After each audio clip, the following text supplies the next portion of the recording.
John Owen, if you went back 70 years, almost you would be struggling to find a Christian in the world who knew who John Owen was.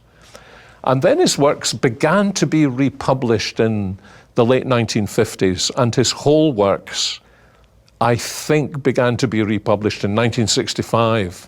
So I was 17 in 1965, a first-year student at university, and I encountered the first reprints of John Owen's works.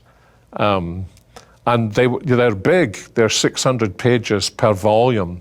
There are 24 volumes.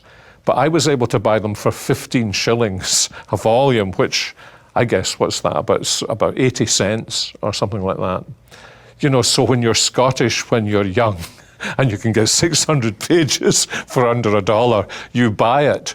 And so I mean, I'm being humorous, but when I started to read him, I realized this was a different order of teaching altogether.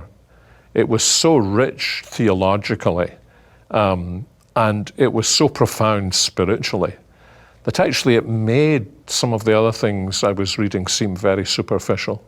So that was how I started reading him, and I guess I've kept reading him ever since. If somebody asked me, which theologian taught you to think, I would say John Calvin. Because I bought his Institutes when I was a teenager as well. Was it expensive or cheap? No, I got them cheap. But however, they were more per volume than John Owen. I think I probably got my first set of Calvin's Institutes for about $4.50. But Owen helped me to apply, I think, to see the way in which biblical theology flows out into the experience of the church and the Christian life. And some of his books in particular helped me. The one I think that I've probably most treasured is his book on communion with God, the Father, Son, and Holy Spirit. But his works on Christ in Volume 1, his work on sin in Volume 6, Justification, Volume 5, 4 and 5, his works are just, I mean, there are 24 volumes, so it's a whole...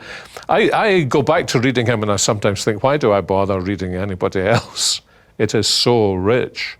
He's not an easy read, but he's worth persevering at.